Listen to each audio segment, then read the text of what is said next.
I've played Guild Wars 2 for over 20,000 hours, and I've learned a whole lot and collected just about everything in the game, so it's a perfect time to go round again.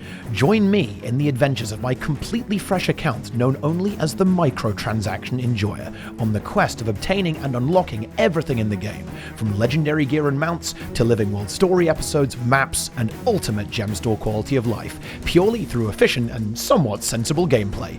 No real money required. Well, first ascended item on the account, actually. And that is a greatsword, which is a useful weapon. We can definitely use that. We probably won't use it on Guardian. Could use it on Dragon Hunter, of course. But yeah, there it is. That is a unique skin that we can get from this. And also, another great reason why doing Dragon Storm is excellent, because it can actually give you some ascended gear. And yeah, there you have it. That is the ascended gear drop there. Will be very, very useful. It's going to basically save us gold, right? Because we don't need to craft it, but we could use it on anything. We could make a Reaper, maybe. We could make a Warrior, potentially, with that. You know, there's a Vindicator on a Revenant or something like that. There are definitely a few options where we can get ourselves some value out of this. Yeah. Oh, yeah. The account. Yeah, the new account is rigged, apparently, as you can see there. Yeah, Chrono would be a good choice. Oh, nice. We actually made it onto a map. Great. We have now made it to a Chak map. I will go ahead and go and do Ogre, because that's the one that I... Actually, I'm going to go do Scar. I'm doing Scar this time. I forgot to say good job, gamers, in the squad chat. Feels bad. I've neglected my team. They probably think I hate them. It's possible. I love them, though. And here we go again.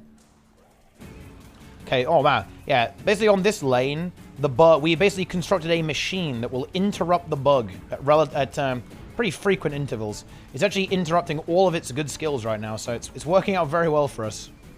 The bug doesn't stand a chance. We have to be careful for these pools. Those pools are very, very dangerous. If you get hit by that, you are probably big dead.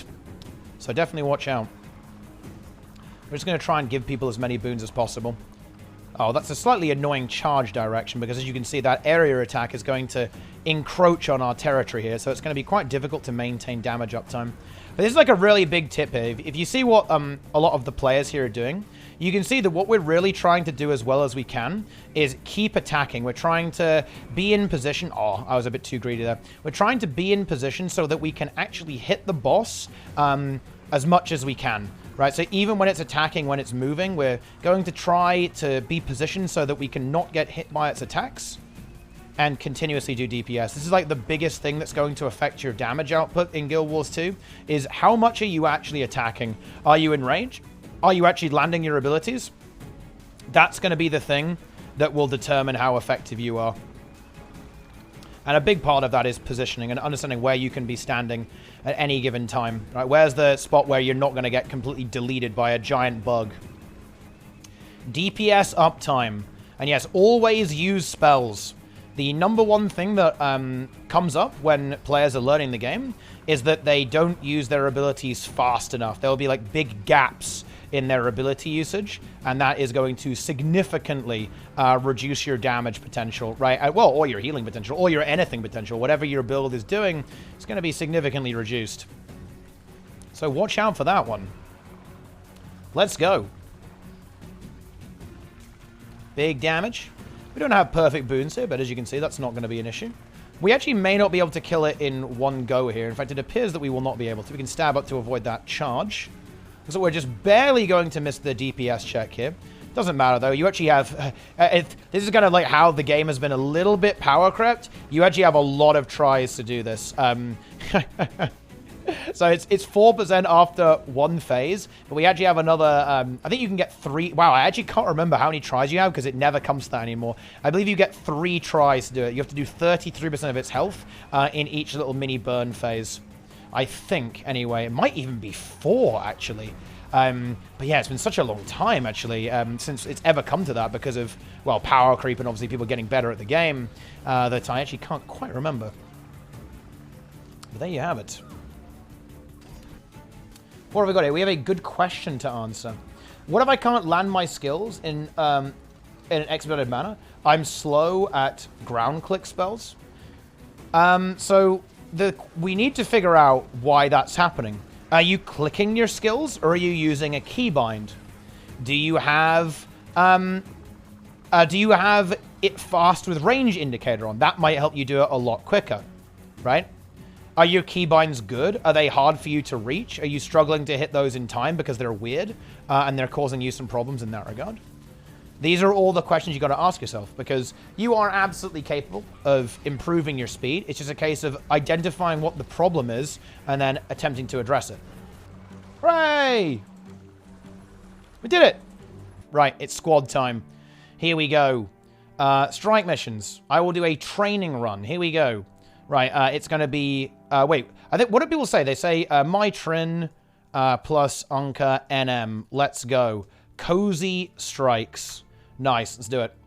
Wait, thing is, I'm going to need someone to open Unka for me. I can only open Aetherblade Hideout, actually. Hell yeah. Yes. Yes. Whoa, whoa, holy shit. How did that happen? Wait, did someone merge me? I think someone merged me in. Wait, how did people join so fast? Grouch, the game is alive, man. You guys are doing something, right? What the hell? What? All right, there we go. Okay. Oh, I can't move myself because I don't have a tag. That's kind of annoying, isn't it? Yeah, it was the Mirage news has made everyone very excited about the game. I don't have a tag, and everyone's playing Herald. Ready for the patch? I like that. Yeah. Get in here. Get in here, my friends. Let's go. Someone is tagged. That's good. They can give me lieutenant and move people around. Look. Actually, look. Look, they're just saying hello. Alak DPS. Hey, quick. Yo, Alak. Well, hopefully the comm can do their thing. Otherwise, I will do it. Okay, I can do subs if I get loot. There we are. Okay, let's get that Rev in there to give some quickness in that subgroup, along with the Harbinger. Going to shuffle people around a little bit. The mech needs to come here, I guess, actually. Actually, it would be better if it was like this. The mech should go here, and the Herald should go there. You might be thinking, what are you doing there, Teapot? Why are you doing that? Well, so... I'm trying to make sure that there's a healer in each subgroup. So this Mechanist is almost certainly a heal build. They're actually not. They're actually a DPS mech. So actually it doesn't really matter, but I can solo heal this without too much of a problem. And the Herald is an aggressive quickness source, and so is the Harbinger, right? Like Harbingers are aggressive, whereas Firebrand, I'm playing a defensive quickness source basically as a healer. So what I'm trying to do here is make sure that we have like one offensive thing, like a damage dealing boon dealer, and then also a support heal style build in each subgroup. Doesn't really matter actually for these strike missions, because again, just like the Icebrood Saga ones, they're pretty chill, but we're okay. This gamer needs to move themselves, but that's fine. But Can Ham, okay. I mean, honestly, I guess it doesn't matter that much. We can just get like anything. We should be fine with a solo healer. I can solo heal this on just the Firebrand. Shouldn't be too much of a problem. All right, here we go. A gamer has joined. Very nice. All right, should be good. Oh, that's a mech. That's actually a heal mech. That's actually perfect. That means we actually have double heal now. Ideal. Yeah, toughness is not important in strike missions for tanking, so you're totally good to go there. Alrighty then. Here we go. So, this strike mission is honestly like a really good one to start off on. And the Ender Dragon strikes are actually very rewarding. You get a good chunk of gold for doing these, so we're actually going to get a really nice burst of gold at the end.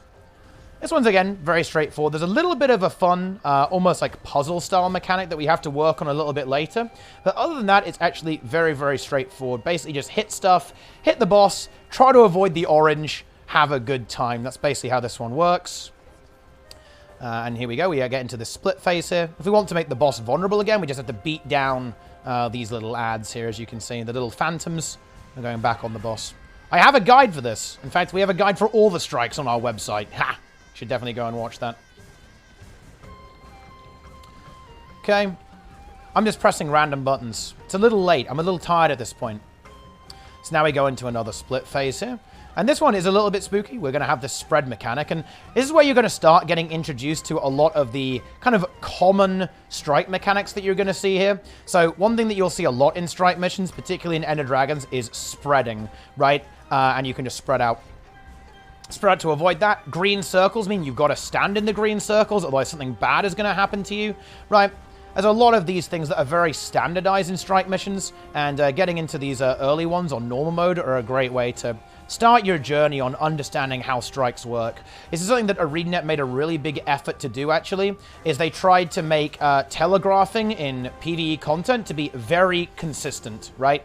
And so if you kind of know how one mechanic works, you'll be able to kind of use that knowledge and then figure out how other mechanics work because they use similar telegraphing. Something that I think that is really, really good, actually, in the End of Dragon strike missions in particular. You'll see this a little bit in the Icebrood Saga ones, but again, mostly in the End of Dragons ones. So yeah, very good stuff there from ArenaNet. Here, like, these red circles might look scary, but actually, it's a crazy bait. Just completely ignore them.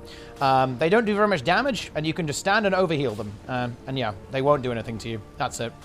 And other than that, it's basically just going to be a bit of a rinse and repeat. We are going to see our fun puzzle mechanic soon, but now we just have to repeat this mechanic here with the spread. There'll be a green circle from this one that spawns, the Scarlet Phantom. However, you can actually just kill it so fast that it doesn't even do anything, right? Note that that won't work on challenge mode, but it will work on normal mode. And this one has to just be destroyed. This one over here, it can only be destroyed by breaking its Defiance bar, nothing else. Which is pretty handy, isn't it? Not too bad. A bit more Defiance, and we're good. Now back to the boss. So there's going to be a phase every 20% here. So the next one's going to be this cool puzzle phase that we're going to go into. We'll talk about that when we get there. It's very visual. But we have an extra mechanic. We have some lightnings here. Again, a very common mechanic. You're going to get a thing that's going to target you, and you need to move out away from the group. Otherwise, you're going to drop down a dangerous area attack that will kill your allies, pretty much. Again, just another thing that you want to keep in mind, figure out how it works, you know, learn things. So the little mini game is here, is that these circles are safe circles where we aren't going to get one shot in a few seconds. And this thing is going to fire a laser beam, and only one of these circles is going to be safe. You can see how the laser beam hit 2 of those. The other one is there. The way you can tell is that it's kind of offset to one side of the arena. So you just stand on the side of the arena that isn't on the same side as the little phantom laser beam thing. If you do that, you won't get hit. You're going to be super happy, and you're going to have a great time. It's going to be good. I actually should have changed my abilities here. Stability is not that useful with this standing ground. That's not really going to be the best skill choice. We could have either taken a bit more damage or maybe some additional crowd control. More crowd control would have been the way to go here. That's actually, I plan on making a little bit of a little mini talk about really common mistakes that new Guild Wars 2 players make, and that's actually going to be top of the list, is going to be not adapting your build to the encounter that you're going into, right? Or changing your build based on things. We're actually going to have to do this green circle. We're not quite quick enough to kill it this time. Oh, actually, we kind of were. Oh no, one of our players disconnected. It's quite tragic. But yeah, like, always adapt your builds. Remember, you can change certain abilities around, and it will make things a fair bit easier in certain situations. Very good. Get the CC. We have a lightning coming down, so we're going to have to watch out. We're going to get another spread here, but it should actually just die barely in time. There we are. We don't want to stand in that spread whatsoever. That's going to be doing a lot of damage. Other than that, we can just simply have our players regroup, and away we go. I forgot to use one of my attack abilities there. That's because I'm bad at the game. That's okay, though. We enjoy that. As things move on, things are starting to heat up a little bit here, as we now have this conal attack that we want to avoid. Truth be told, you can actually ignore that more or less, but you know, WASD key, might as well get a practice in while we're doing it. And now we're going to repeat this puzzle phase. So look here how the laser beam is in this direction. We just don't want to be standing here. So we can identify that the safe zone is going to be here, right? Because it's firing over in that direction. So the safe zone is here. There we go. And if you're not in one of those circles, you basically get blown up as well. So you got to be in the safe zone. The safe zone is not optional. Not good. And here we are. We are basically done. Just got to finish off this last 20%. Move on to the next strike mission. Again, I'm going to be doing the first 2 strike missions from End of Dragons today. We're going to do this one. And oh, wow. As you can see, this zone, very bad, right? Ouch. Big ouchie. No. No. We can revive this player if my team helps me. No. Look at that. That's why you got to be careful with that area attack. Look at our poor player there. Never stood a chance. Unbelievable. You hate to see that. Yeah, we've got to watch out for that. And, of course, we won't be getting this today, but if we do manage to... If you are able to clear all of the strike missions weekly, you actually get a really nice bonus. Not only do you get these green shards, these are great for buying gear and some cosmetic stuff. You also get some gold too, free gold. And just by doing this, we also get gold too, right? You can see that we're getting some rare gear, and we also get some raw gold. We get 2 gold, I believe, for clearing these strike missions, which is great, right? That's every week, of course. But again, with all the other things that we're going to be adding up, adding a few liquid gold here and there is really nice, particularly when it comes in with the dailies as well, right? We're going to be getting 2 gold a day from dailies too. Very nice. Very nice indeed. Let's see if this player is going to return, but they may not. Now, I actually can't open the next strike mission, so I'm going to have to bait someone else into doing it. Okay, get in there. Someone open me Anchor. I love free gold. I'm thinking of getting 1 character for each game type and 2 for raids and strikes. What do you think of the strategy? You can probably get by more or less with 1 character for PvE, 1 for PvP, and 1 for World vs. World. That typically is the most convenient way to go about doing it. That's super nice. Yeah, to Quaddle too. I actually haven't done to Quaddle yet on this account. Maybe I should. All right, here we go. Strike mission number 2. This one is arguably easier than the first because it doesn't have that puzzle mechanic. And we're just going to go with 9 people as well. We don't need 10. You can get away with only having 9 people for these strike missions. Let's go ahead and do that. Let's grab. Let's go. All right, there we are. I'm going to just get some food there. Again, you can use consumables if you want to, but it's certainly not necessary. This fight's a bit more action-oriented, less puzzle-oriented, but the mechanics in general are fairly forgiving, I believe. It's very much a don't stand in the bad. This fight is the ultimate don't stand in the bad fight. There's quite a lot of bad and quite a lot of not wanting to stand in it, but we should be okay.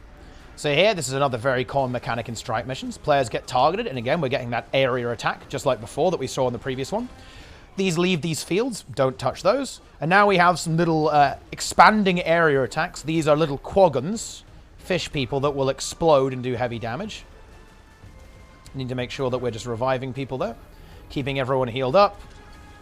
That player is down. I'm going to start reviving them while all the other players go back to doing DPS. There we are, very good. So this is another mechanic that you're going to come across a fair bit. It's not super common, but it's relatively common. It's a movement mechanic. You can see that we're getting sucked in towards the middle, towards this area attack. Just don't get sucked in like this poor victim over here. And see these snakes? Trust me, you do not want to touch those. These are bad, and they'll also suck you in as well, but they will actually despawn when we phase the boss here as well. There we go. Let's move on. Let's go, go, go, go, go. On we go to the next setup here. Now we're charging over here. It's a little intermission phase here. These area attacks are actually not super scary, even on the challenge mode actually, but you might as well dodge through them. They apply some conditions. Just go ahead and cleanse those. We get over here right now. There we are. Can cleanse everyone, get everyone healed up quite nicely. And now, again, it's time for some Defiance Bars. So these little things here, we need to break their Defiance Bars to get back to the boss. And let's go ahead and do that now. They're quite easy to break, so it's not going to take us too much work. And all of these spiders, they're a little annoying, but they are essentially irrelevant. They are not going to do a lot of damage here. We can simply ignore those pretty well. Very nice. Very, very nice indeed. These snakeheads, they'll knock you back and stuff like that. Can you see where you shouldn't stand? See? I know everyone's getting the hang of this by now. And we have that Quaggan attack again. This is actually random on this fight. You'll get different attacks every time. But yeah, the Quaggans, the exploding ones here, that's typically the most annoying one to deal with. Oh, this guy really ran into that, huh? So, you know, a little bit unlucky here, but it's not too bad. We're handling it pretty well, I think. Not a problem. It's a nice thing about Purging Flames, our attack ability here. It does a lot of damage, but it also removes conditions, which is great on this fight. Because the fight is applying a lot of conditions. Just don't get sucked in. Someone did get sucked in. They might die. Yeah, they are going to die, though, which is a bit unfortunate. Losing a player, never fun, always tragic. Yeah, and that does take some getting used to, because particularly there, you'll notice that you're going to have to kind of try to not go too far, right? You want to run away, but you also want to not get pulled into the middle at the same time and pulled into those area attacks that the boss is putting down. And once you're in, you can't really be saved, right? Because if someone tries to save you, they'll die as well, which isn't good. But do not worry, we will avenge you. Have no fear, have no fear. If you lose a player or two on a strike mission, don't stress it. As long as you can keep doing the mechanics and you have like a little bit of healing left over, you'll be fine. You'll notice that there's no enrage timer on any of these strike missions on normal mode. This means that as long as you don't die, you'll get there in the end, as long as you can survive. Here in this final phase, it's essentially a repeat of what we've seen so far. There's nothing really crazy that pops up here. The big difference here is that we're in a smaller arena. And being in this smaller arena inherently makes it harder because, of course, there's a lot of area damage here. Oh, great. We got Quaggins again. The game hates us. Not good. But yeah, it just makes it a little bit harder to manage the space is essentially the thing that makes this a little bit more challenging. Okay, good. Let's go ahead and grab this player. Get them res back up again. And right now, all I'm doing is just trying to keep everyone alive while we survive that attack and go back to doing a little bit of DPS here. There we go.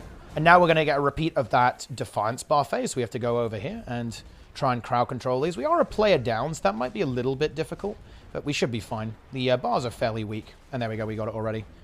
Yeah, I'm a little bit used to doing this on challenge mode. On challenge mode, it's a little harder. When I say a little harder, I mean quite a lot harder. But we're still looking good. Very nice. Very good. Look at this. And we're basically done. That's more or less it, really. The boss is going to fire a pistol at us a little bit more.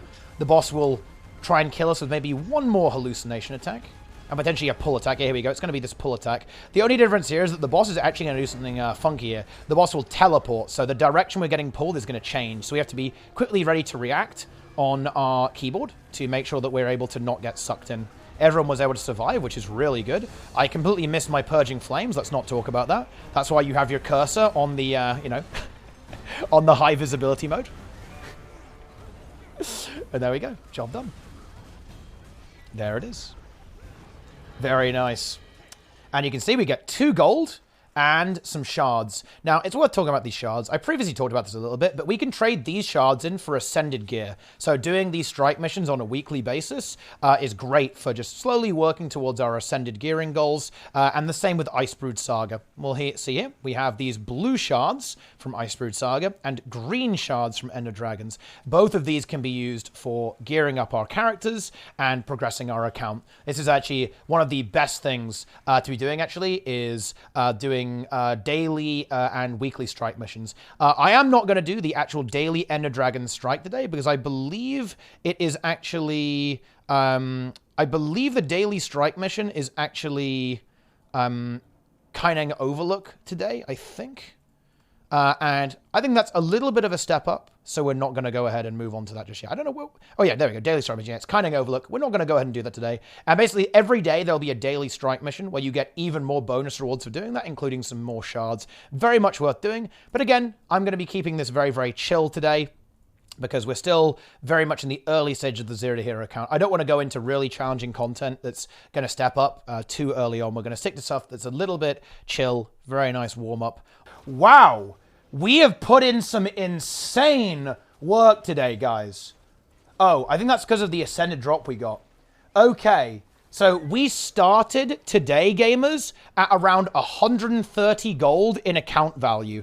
We have earned today, we've gone up to 280. So we've actually increased our account value today by 150 gold in one day. That is not bad at all, actually. That is not at all bad, if you ask me, chat. Yeah, that's because we got all those Mystic Clovers, right? A big part of that is that Mystic Clover pickup that we can use for our Legendary later on. But still a lot of that is just like doing some general gold farming, right?